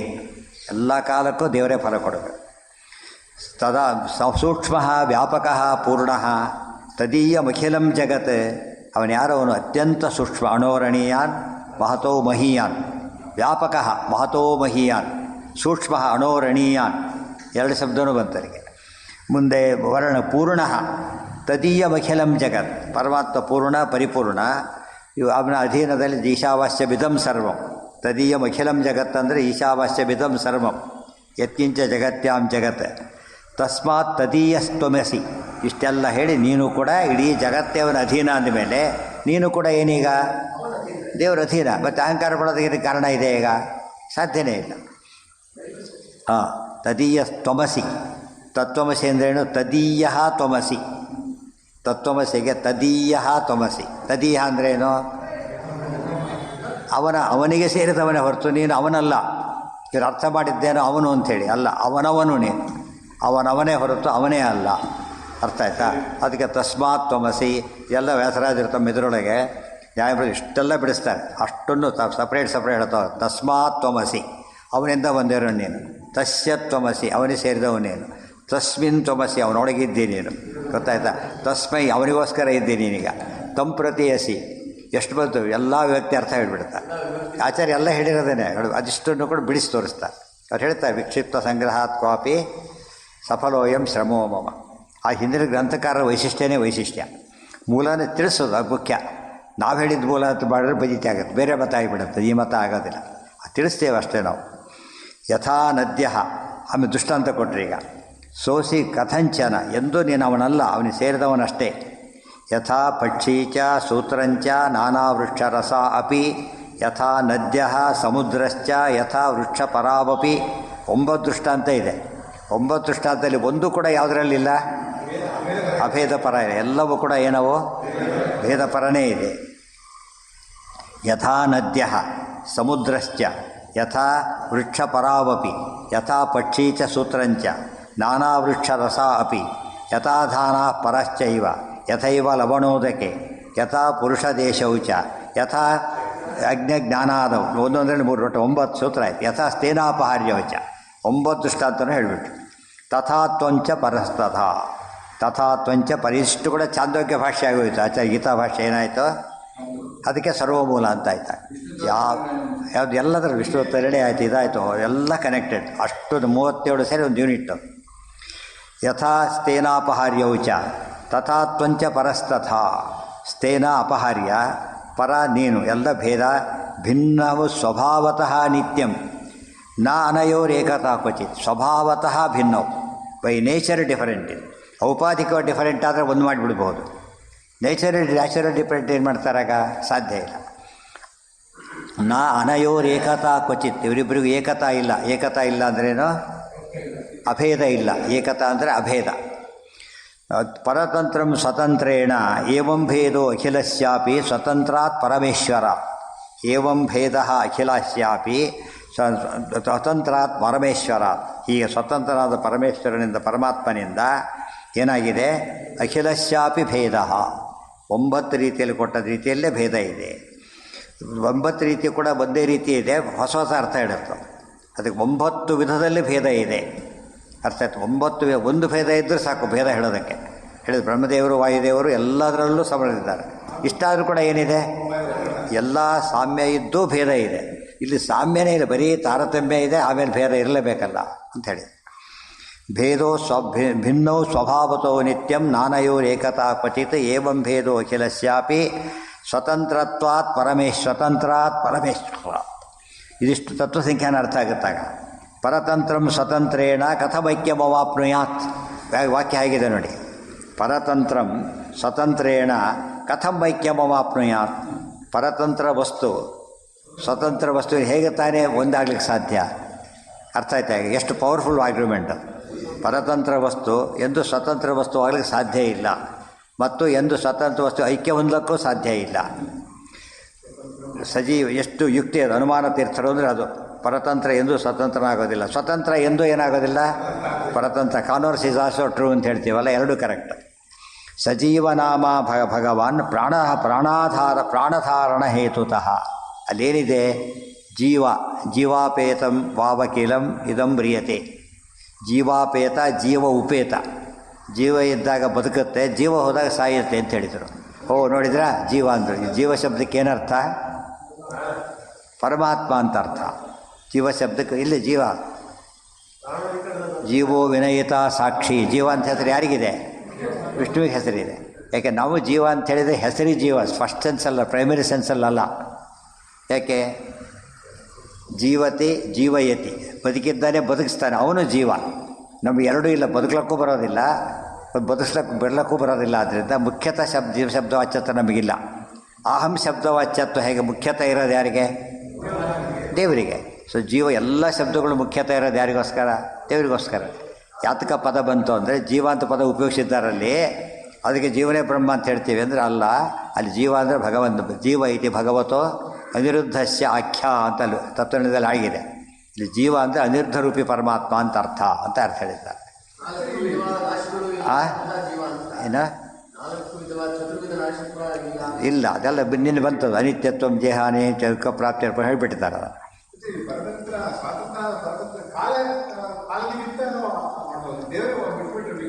ಇಲ್ಲೆಲ್ಲ ಹೇಳ್ತಿರೋದು ಅಬ್ಸಲ್ಯೂಟಲ್ಲಿ. ನಾವು ಈಗ ಅಬ್ಸಲ್ಯೂಟ್ ಬಂದಾಗ ಮೊದಲು ಸ್ವತಂತ್ರ ಕೆಲಸಕ್ಕೆ ಸೇರಿದ ಸ್ವಾತಂತ್ರ್ಯ ಹೋಯಿತು. ಕೆಲವು ಹೇಳ್ತಾರೆ ಮದುವೆ ಆಯ್ತು ಕೆಲವು ಸ್ವಾತಂತ್ರ್ಯ ಕಾಡ್ಕೊಂಡೆ ಅಂತ. ಹಾಗೆ ಮದುವೆ ಎದ್ದು ಸ್ವಾತಂತ್ರ್ಯ ಹೋಯ್ತು, ಮದುವೆ ಆಯಿತು ಸ್ವಾತಂತ್ರ್ಯ ಹೋಯ್ತು ಅಂತಾರಲ್ಲ ಹಾಗೆ. ಆಮೇಲೆ ಕೆಲಸ ಹೋಯ್ತು ಸ್ವಾತಂತ್ರ್ಯ ಹೋಯ್ತು. ಒಂದು ಸ್ವಾತಂತ್ರ್ಯ ಬಂತು, ಈ ಸ್ವಾತಂತ್ರ್ಯ ಹೋಯ್ತು. ಅಲ್ಲಿ ಒಬ್ರಿಗೆ ಅಧೀನ, ಈ ಕಂಡವರಿಗೆ ಅಧೀನ, ಭಿಕ್ಷೆ ಬಿಡಬೇಕಾಯ್ತು. ಈಗ ಪರಮಾತ್ಮನಿಗೆ ಎಲ್ಲಿ ಅಬ್ಸಲ್ಯೂಟಲ್ಲಿ ಸೇರಿಸ್ಕೊಂಡ್ಬಿಟ್ರೆ ಆಗ ಅದು ಗುಣಪೂರ್ಣ. ವಾಯುದೇವರು ಗುಣಪೂರ್ಣರೇ, ಗುಣನಾಮ. ಆದರೆ ಯಾರು ರಿಲೇಟಿವ್ ಗುಣಪೂರ್ಣತ್ವ ಹೊರತು ಅಬ್ಸಲ್ಯೂಟ್ ಅಲ್ಲ. ಪರತಂತ್ರ ಸ್ವತಂತ್ರ ಕಥಬೈಕ್ಯಮವಾಪ್ನುಯಾತ್. ಇವತ್ತು ಇಂಡಿಯಾ ಎಲ್ಲ ಎಷ್ಟೋ ಇಂಡಿಯನ್ ಕಂಟ್ರೀಸ್ ಇವೆ, ಬಟ್ ಅವ್ರು ಡಿಪೆಂಡೆನ್ಸ್ ಇಲ್ಲದೆ ಇರ್ಲಿಕ್ಕೆ ಬರಲ್ಲ. ಅವಕ್ಕೆ ಒಂದೊಂದು ಪದಾರ್ಥ ಬೇರೆ ಕಡೆ ಯಾವ್ದಾದ್ರು ಸಿಗಲ್ಲ. ಅದು ಪದಾರ್ಥ ನಮಗೆ ಆಯಿಲ್ ಸಿಗಲ್ಲ, ನೀರು ಸಿಗಲ್ಲ ಅವ್ರಿಗೆ, ಗೊತ್ತಾಯ್ತಾ? ಆಯಿಲ್ ಇರೋ ಕಂಟ್ರಿ ಏನಿಲ್ಲ ಅವ್ರಿಗೆ ಪಾಪ. ನಾವು ಆಯಿಲ್ ಕೊಟ್ಟರೆ ನೀರು ಕೊಂಡ್ಕೋತಾರೆ ಪಾಪ ಅವರು. ಅದು ಇದೇ ರೇಟಲ್ಲಿ ಆಯಿಲ್ ರೇಟಲ್ಲಿ ಹೋಗುತ್ತೆ. ಅದು ಎಷ್ಟು ಆಶ್ಚರ್ಯ. ಆ ದೇವ್ರು ಯಾತಕ್ಕೆ ಗೊತ್ತು ಹಾಗೆ ಮಾಡಿದ್ದಾನೆ. ಎಲ್ಲ ಊರಿಗೊಂದು ಮಹತ್ವ ಇದೆ. ಎಲ್ಲ ಒಂದೇ ಕಡೆ ಸಿಗೋದಾಗಿದ್ರೆ ಬೇರೆಯವ್ರಿಗೆ ಹೋಗಲೇಬೇಕಾಗಿರಲಿಲ್ಲ. ಕೆಲವು ಊರಲ್ಲಿ ಮೈಸೂರು ಪಾಕ್ ಅದೇ ಬೇರೆಯವರಿಗೆ ಹೋಗಬೇಕು. ಕೆಲವು ಊರ ಹೆಸರು ಏನು ಹೇಳುತ್ತೆ ಅದನ್ನು, ಬೇರೆ ಕಡೆ ಆಗಲ್ಲ. ಅದು ಎಷ್ಟು ಮಾಡಿದರೂ ಕ್ವಾಲಿಟಿ ಬರೋದಿಲ್ಲ. ಕೆಲವು ಊರಿಗೆ ಹೋದ ಕಾಲಕ್ಕೆ ಏನಾಯಿತು, ಒಳ್ಳೆ ಪದಾರ್ಥ ಸಿಗ್ತದೆ. ಯಾವುದೋ ಒಂದು ಅಲ್ಲಿ ಇಲ್ಲಿ ಸಿಗಲ್ಲ. ತಂದು ನೋಡಿ ಇಲ್ಲಿ ಬಂದ ತಕ್ಷಣ ಏನಾಗಿತ್ತು ಗೊತ್ತಾ, ಈಗ ಈ ಕ್ವಾಲಿಟಿ ಬಂತು ಅದಕ್ಕೆ. ಊರಿಗೆ ಆ ಕ್ವಾಲಿಟಿ ಹೋಗಿಬಿಡ್ತದೆ. ಆಶ್ಚರ್ಯ ಅಂತ ಕೇಳಿದರೆ ಅರ್ಥ ಆಯ್ತಾ? ನೀವೇ ಟೆಸ್ಟ್ ಮಾಡಿಬೇಕಾದ್ರೆ ಅಲ್ಲಿರೋ ಕ್ವಾಲಿಟಿ ರುಚಿ ಯಾವುದು ಇಲ್ಲಿ ಬರೋಲ್ಲ. ಇಲ್ಲಿಗೆ ಸ್ಥಳಕ್ಕೆ ತಕ್ಕಂತೆ ಬದಲಾಗಿಬಿಡುತ್ತೆ. ಇಲ್ಲಿಂದ ಅಲ್ಲಿ ತೊಗೊಂಡೋಗಿ ಗೊತ್ತಾಯ್ತಿಲ್ಲ, ಇಲ್ಲಿ ಡಿಫ್ರೆಂಟಾಗಿ ಕಳಿಸಿ, ಇದೇ ವಸ್ತು ಡಿಫ್ರೆಂಟಾಗಿ ಕಾಣೋದು. ಇದು ದೇವರು ಆ ರೀತಿ ಭೇದ ತೋರಿಸ್ತಾರೆ. ಮತ್ತೆ ಭೇದ ಇದೆ, ಪ್ರತಿಯೊಂದು ಕಡೆಯೂ ಭೇದ ಇದೆ. ಭೇದ ಇಲ್ಲದೆ ಎಲ್ಲ ಕಡೆ ಎಲ್ಲ ಬೆಳೆ ಬೆಳಿಬೇಕಾಗಿ ತೋರಿಸಿರೋಣ ಅಂತ ಬೆಳೆದು ಸಾಧ್ಯ ಇಲ್ಲ. ಈ ಕಾಫಿ ಇಲ್ಲಿ ಬೆಳೀರಿ, ಬೆಂಗಳೂರಲ್ಲಿ ಕಾಫಿ ಬೆಳೀರಿ, ಕುಡಿಬೋದು, ಬೆಳೆಯೋಕ್ಕೆ ಬರೋದಿಲ್ಲ. ಬೆಳೆತಕ್ಕೆ ಅಲ್ಲಿಗೆ ಅದು ಈ ರೀತಿ ಲ್ಯಾಂಡ್ ಹೇಗಿರಬೇಕಾದ್ರೆ ಇದು ಬೆಳೆಯೋದು. ನೀರು ಇರಬೇಕು, ನಿಲ್ಲಬಾರ್ದು. ನೀರು ಬಿಡ್ತಾನೆ ಇರಬೇಕು, ನಿಲ್ಲಬಾರ್ದು. ಕೆಲವು ಗಿಡಗಳಿಗೆ ನಿಯಮಗಳು, ನೀರು ಯಾವಾಗಲೂ ಇರಬೇಕು. ಕೆಲವು ಗಿಡಗಳಿಗೆ, ಕೆಲವಕ್ಕೆ ನೀರು ಕಟ್ಟೋದು ಅಂತ ಕರೀತಾರೆ. ಗದ್ದೆಗಳಿಗೆ, ವೆಟ್ಲ್ಯಾಂಡ್ಸ್ಗೆಲ್ಲ ನೀರು ಕಟ್ಟಬೇಕು, ನೀರು ಬಿಡಬೇಕು, ಹೋದಂತೆ ತಡಿಬೇಕು. ಹಾಗೆ ಇವಕ್ಕೆ ನೀರು ಇರಬಾರ್ದು. ಜೋಳಕ್ಕೆಲ್ಲ ಬೀಳಬೇಕು, ಹೋಗಿಬಿಡ್ಬೇಕು ಆ ಕಡೆ. ಅದು ಸಹ ಹರಿದು ಹೋಗ್ಬೇಕು. ಅದು ಸರ ತಿಳಿದು ಹೋಗ್ಬಿಡೋದು, ಸ್ವಲ್ಪ ಹೊತ್ತು ಕೂಡ ಇರಬಾರ್ದು. ಎಲ್ಲ ಭೇದದ ಮೇಲೆ ಮನುಷ್ಯ ಬದುಕಿರೋದು. ಸ ಜೀವನಾಮ ಭಗವಾನ್ ಪ್ರಾಣಧಾರಣ ಹೇತುತಃ ಉಪಚಾರೇಣ ಜೀವಾಖ್ಯ. ನಮಗೆ ಜೀವ ಅಂತ ಕರೆ ಸೆಕೆಂಡರಿ ಸೆನ್ಸ್ನಲ್ಲಿ ಜೀವ, ಪ್ರೈಮರಿ ಸೆನ್ಸ್ನಲ್ಲಿ ಯಾವುದೂ ಅಲ್ಲ. ನಾವು ದುಃಖಿ ಕೂಡ ಸ್ವಾತಂತ್ರ್ಯ ಅರ್ಥದಲ್ಲಿ ಅಲ್ಲ. ಸ್ವಾತಂತ್ರ್ಯ ಅರ್ಥದಲ್ಲಿ ದುಃಖಿಗಳಲ್ಲ ನಾವು. ದೇವರೊಬ್ಬನೇ ದುಃಖಿ. ಅನುಭವಿಸೋ ದೃಷ್ಟಿಯಿಂದ ನಾವು ದುಃಖಿಗಳೇ ಹೊರತು ಎರಡರ್ಥ ಇದೆಯಲ್ಲ. ಮುಖ್ಯ ಅರ್ಥಕ್ಕೆ ಯಾವ ದೇವರಿಗೆ ಬರೆಸುತ್ತೆ, ಅಮುಖ್ಯ ಅರ್ಥ ನಮಗೆ ಅನ್ವಯಿಸುತ್ತೆ. ಯಾವ ಶಬ್ದದಿಂದ ಯಾವುದು ಮುಖ್ಯ, ಘಟ ಶಬ್ದದ ಮುಖ್ಯವಾಗಿ ಘಟ ವಾಚ್ಯ ಅಲ್ಲ. ಯಾರು ವಾಚ್ಯ? ಪರಮಾತ್ಮನೇ ಫಸ್ಟ್ ವಾಚ್ಯ. ಆ ಘಟ ಆ ಒಂದು ಸ್ಟೇಜಲ್ಲಿ ವಾಚ್ಯ ಹೊರತು ಆ್ಯಕ್ಚುಲಿ ಅಲ್ಲ. ಅದು ಘಟತ್ವ ಹೋಗಿಬಿಡುತ್ತೆ, ಆಮೇಲೆ ಹೊಡೆದಾಕ್ಬಿಟ್ರೆ ಘಟತ್ವ ಇಲ್ಲೇ ಇಲ್ಲ ಅದರೊಳಗೆ. ದೇವ್ರ ಘಟ ಅಂಥದ್ದಲ್ಲ, ನಿತ್ಯ. ಉಪಚಾರೇಣ ಜೀವಾಖ್ಯ ಸಂಸಾರಿಣಿ ನಿಗದ್ಯತೆ ತದಧೀನ ವಿಧಂ. ಇದರಲ್ಲಿ ವಿಷ್ಣು ಸಹಸ್ರ ವ್ಯಾಖ್ಯಾನ ಗೊತ್ತಾಯಿತು, ಭಾಷ್ಯ ಇದು. ಜೀವಶಬ್ದ ಬರುತ್ತಲ್ಲ, ಇದಿಷ್ಟು ಕೋಟ್ ಮಾಡಬೇಕಲ್ಲಿ. ಜೀವಶಬ್ದ ಜೀವ ಅಂತಿದೆ, ದೇವ್ರಿಗೆ ಕರಿತೀರಲ್ಲ ಅಂತೇಳಿ. ಹೌದು, ಅಮುಖ್ಯಾರ್ಥದಲ್ಲಿ ಕರಿತೇವೆ, ಮುಖ್ಯಾರ್ಥದಲ್ಲಿ ಕರೆಯೋದಿಲ್ಲ ಅಂತ ಹೇಳ್ತಾರೆ. ಅರ್ಥ ಆಯ್ತಾ? ಎಷ್ಟು ಇದೆಲ್ಲ ಒಂದಷ್ಟಿಂದ ಆಚಾರ್ಯ ವಿಷ್ಣು ಸಹಸ್ರನಾಮಕ್ಕೆ ಪ್ರತ್ಯೇಕ ಭಾಷೆ ಬರೋದಿಲ್ಲ. ಎಲ್ಲಿ ಇಡೀ ಸರ್ವಗುಣ ವಿಷ್ಣು ಸಹಸ್ರನಾಮ ಭಾಷೆ ಆದ್ದರಿಂದ ಬೇರೆ ಬೇರೆಲಕ್ಕೆ ಹೋಗಲಿಲ್ಲ. ಎಕ್ಸ್ಪ್ಯಾಂಡೆಡ್ ಫಾರಮ್ ಅದು, ತುಂಬ ಎಕ್ಸ್ಪ್ಯಾಂಡೆಡ್ ಫಾರಮ್ ಅದು. ಜೀವೇಶ್ವರ ಭಿದಾಚ. ಆದ್ದರಿಂದ ಏನು ಮಾಡಬೇಕೀಗ? ತದಧೀನ ಬಿದಂ ಸರ್ವಂ ನಾಣ್ಯಾಧೀನ ಸ ಈಶ್ವರ. ಎಲ್ಲವೂ ಭಗವದ್ ತತ್ವಸಂಖ್ಯಾನ ಎಷ್ಟು ಕ್ಲಿಯರ್ ಅರ್ಥ ಆಗುತ್ತೆ. ಎಷ್ಟೆಲ್ಲ ಓದಿದಾಗ ತತ್ವಸಂಖ್ಯಾನ ಪೂರ್ತಿ ಬಂದಾಗ ಈ ಸ್ಟೇಜಲ್ಲಿ ಜೀವೇಶ್ವರ ಭಿದಾ ಚೈವ ಜಡೇಶ್ವರ ಭಿದಾ ತಥಾ ಜೀವಭೇದೋ ಮಿಥಶ್ಚೈವ. ಮಿಥ ಅಂದರೆ ಮ್ಯೂಚುವಲ್, ಇಂಗ್ಲೀಷ್ ಹಾಗೆ ಹೋಗಿದೆ. ಮಿಥ ಮ್ಯೂಚುವಲ್, ಪರಸ್ಪರ. ಜಡಜೀವ ಭಿದಾ ತಥಾ ಜಡಭೇದೋ ಮಿಥಶ್ಚೇತಿ ಪ್ರಪಂಚೋ ಭೇದ ಪಂಚಕಃ. ಈ ಪ್ರಪಂಚ ಅಂದರೆ ಶಬ್ದಕ್ಕೇನೇ ಅರ್ಥ ಇದೆ. ಪ್ರಪಂಚ ಶಬ್ದಕ್ಕೇನಿದೆ? 5 ಭೇದ ಇದ್ದರೆ ಪಂಚಕ ಅಂತದ್ದು. ಇದು ಎಲ್ಲೆಲ್ಲ ಹೇಳಿದ್ದಾರಾಗಲೇ, ತತ್ವನಿರ್ಣಯದಲ್ಲಿ ಬಂದಿದೆ, ಪಾಂಡವಕ್ಕೆ ಭಾಷೆದಲ್ಲಿ ಹೇಳ್ತಾರೆ, ಎಲ್ಲ ಕಡೆ ಬಂದಿದೆ. ಜಡಭೇದೋ ಮಿಥಶ್ಚೇತಿ ಪ್ರಪಂಚೋ ಪಂಚಭೇದಾತ್ಮಕ ಪ್ರಪಂಚಕ ಪಂಚ ಜೀವಾತ್ಮ ರೂಪಾತ್ಮಕನತೆ ಇವಾಗ ಅಂತ ಹೇಳಿದಾರಲ್ಲ ಹಾಗೆ. ಪ್ರಪಂಚೋ ಭೇದ ಪಂಚಕಃ ಸ ನಿತ್ಯ ಏವ ನೋತ್ಪ. ನೀವು ಸುಮ್ಮನೆ ಮನುಷ್ಯ ನಿಂತಿದ್ದಾನೆ ಅಂತ ತಿಳ್ಕೊಳ್ಳಿ. ಅವನಿದ್ದಾನೆ, ಜಗತ್ತಿಗೆ ಕೆಳಗೆ ಭೂಮಿ ಇದೆ, ಇಬ್ಬರಿಗೇನು ಬಂತು ಈಗ? ಜೀವ ಜಡ ಭೇದ ಬಂತು. ಅವನ ಪಕ್ಕ ಇನ್ನೊಬ್ಬ ನಿಂತಾನೆ, ಅವರವರಿಗೆ ಭೇದ ಬಂತು. ಜೀವ ಭೇದ ಬಂತು. ಮೇಲೆ ದೇವರಿದ್ದಾರೆ, ಅವರವರಿಗೆ ಭೇದ ಬಂತು. ಗೊತ್ತಾಯ್ತಾ? ಜಡ ಇನ್ನೊಂದಿದೆ, ದೇಹ ಜಡ, ಅದೊಂದು ಜಡ ಭೇದ ಬಂತು. ನೆಕ್ಸ್ಟ್ ನಿತ್ಯ 5 ಭೇದ ಇರಬೇಕು. 5 ಭೇದ ಇಲ್ಲದೇನೆ ಏನಿರ್ಲಿಕ್ಕೆ ಸಾಧ್ಯ ಇಲ್ಲ, ಪ್ರಪಂಚ ಇರ್ಲಿಕ್ಕೆ ಸಾಧ್ಯ ಇಲ್ಲ. ಪಂಚ ಜ್ಞಾನೇಂದ್ರಿಯಗಳು, ಪಂಚ ಕರ್ಮೇಂದ್ರಿಯಗಳು, ಆಮೇಲೆ ಪಂಚ ತನ್ಮಾತ್ರಗಳು, ಗೊತ್ತಾಯ್ತಾ? ಪಂಚಭೂತಗಳು ಎಲ್ಲ ಡಿಫೈಡ್ ಆಗ್ತಾ ಹೋಗೋದು. ನೋಡಿ, ಪ್ರತ್ಯಕ್ಷ ಒಂದು ವಸ್ತು ಅಂತ ಹೇಳಿದ ತಕ್ಷಣ ಏನಾಗಬೇಕದು? ಅದಕ್ಕೆ ಹೇಳಿದ ಅಧಿಷ್ಠಾನಂ ತಥಾಕರ್ತ ಕರಣಂಚ ಪೃಥಗ್ವಿಧಂ ವಿವಿಧಾಚ ಪೃಥಕ್ ಚೇಷ್ಟ ದೈವಂಚೈವಾತ್ರ ಪಂಚಮಂ. ಒಂದು ಕೆಲಸ ಆಗಲಿಕ್ಕೆ ಎಷ್ಟು ಬೇಕೋ 5 ಕಾರಣ ಬೇಕೇ ಬೇಕು. ಸನಿತ್ಯ ಏವ ನೋತ್ಪಾದ್ಯ ಉತ್ಪಾದ್ಯಶ್ಚೇನ್ನಶೇದಪಿ ನಶ್ಯೇದಪಿ. ಅವನು ಪರಮಾತ್ಮ ನಿತ್ಯನಾದ್ದರಿಂದ ಪರಮಾತ್ಮನೇ ಹುಟ್ಟಿಲ್ಲ. ಆದರೆ ಯಾವುದಕ್ಕೆ ಹುಟ್ಟಿಲ್ಲ? ಯಾವುದಕ್ಕೆ ನಾಶ ಇಲ್ಲ? ಯಾವುದು ಹುಟ್ಟಿರುತ್ತೋ ಅದಕ್ಕೆ ನಾಶ ಇಲ್ಲ. ಪರಮಾತ್ಮ ಹುಟ್ಟೇ ಇಲ್ಲ ಅಂದಮೇಲೆ ನಾಶ ಇಲ್ಲಿಂದ ಬಂತು? ನಾಶ ಇಲ್ಲವೇ ಇಲ್ಲ. ಆಕಾಶಕ್ಕೆ ಯಾಕೆ ನಾಶ ಇಲ್ಲ? ಹುಟ್ಟಿಲ್ಲ ಆದ್ದರಿಂದ. ಆದರೆ ಒಂದು ನಾಶ ಇದೆ, ಪರಾಧೀನ ವಿಶೇಷಾವಪ್ತಿ ವ್ಯತ್ಯಾಸ ಆಗುತ್ತೆ ಅಷ್ಟೇ. ತಸ್ಮಾತ್ ಅನಾದಿಮಾನೇವ ಪ್ರಕೃಷ್ಟೋ ಭೇದ ಪಂಚಕಃ. ಹುಟ್ಟಿಲ್ಲ ಆದ್ದರಿಂದ ಸಾವಿಲ್ಲ ಆದ್ದರಿಂದ ಹುಟ್ಟಿಲ್ಲ ವಾಪಸ್ಸು.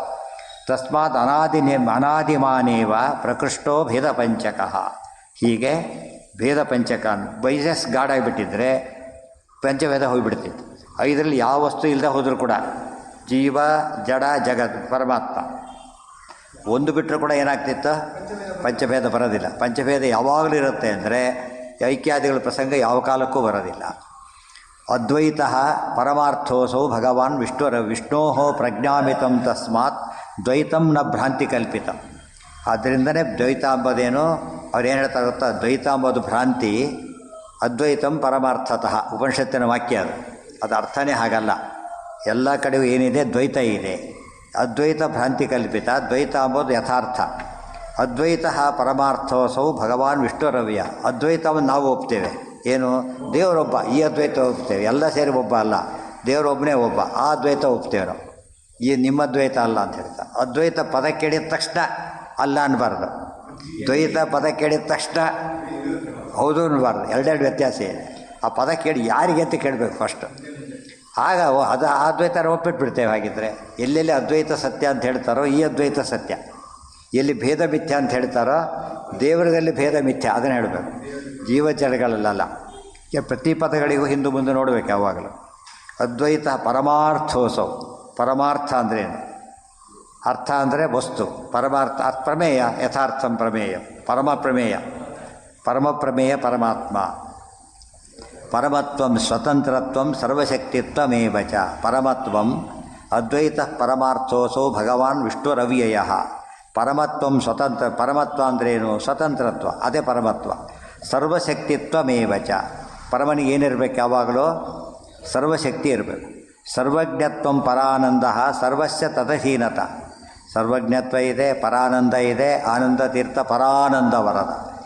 ಸರ್ವಸ್ಯ ತದಹೀನತ ಇತ್ಯಾದಯೋ ಗುಣ ವಿಷ್ಣೋ ನೈವಾನ್ಯಸ್ಯ ಕಥಂಚನ. ಈ ಗುಣಗಳೆಲ್ಲ ಯಾರಿಗಿದೆ?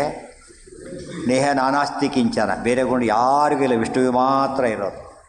ಅಭಾವ ಪರಮದ್ವೈತೆ ಸಂತೇವ ಬ್ರಹ್ಮ ಹ್ಯಪರಾಣಿತು. ಆದ್ದರಿಂದ ಪರಮಾತ್ಮನಲ್ಲಿ ಅದ್ವೈತ ಇದೆಯೇ ಹೊರತು ಬುಡದ ಕಡೆಯೆಲ್ಲ ವಿಕಲ್ಪ ಇದೆ. ವಿಕಲ್ಪ ಅಂದರೆ ವಿನಿವರ್ತೇತ ಕಲ್ಪಿತೋ ಭೇದಕೇನಚಿತೆ. ವಿಕಲ್ಪ ಅನ್ನೋದು, ಭೇದ ಅನ್ನೋದೇನಾದರೂ ಸೃಷ್ಟಿಯಾಗಿದ್ದರೆ ಹೋಗ್ತಾಯಿತ್ತು. ಭೇದ ಸೃಷ್ಟಿಯಾಗಿದೆ. ಹೀಗೆ ನೋಡ್ಕೊಂಡ್ವಿ, ಎರಡೆರಡು ಸೂರ್ಯ ಎಲ್ಲ ಕಂಡ್ರು, ತೆಗೆದ್ವಿ, ಹೋಯ್ತು. ಅದಕ್ಕೆ ಇದರಿಂದ ಸೃಷ್ಟಿಯಾಯಿತು, ಇದು ಹೋದ ತಕ್ಷಣ ಹೋಯಿತು.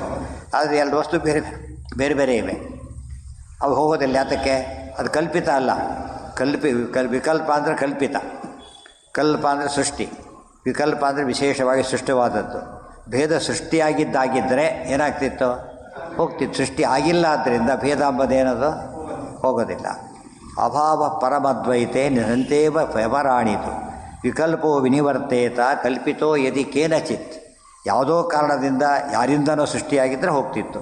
ಅದ್ವೈತಂ ಜ್ಞಾನಿನಾಂ ಪಕ್ಷೇ ನ ತಸ್ಮಾತ್ ವಿದ್ಯತೆ ಕ್ವಚಿತ್. ಆದ್ದರಿಂದ ಜ್ಞಾನಿಗಳ ದೃಷ್ಟಿಯಲ್ಲಿ ಎಂದೂ ಕೂಡ ಜೀವೇಶ್ವರರಿಗೆ ಅಭೇದ ಅನ್ನೋದು ಯಾವ ಕಾಲಕ್ಕೂ ಎಲ್ಲೂ ಕೂಡ ಇಲ್ಲ.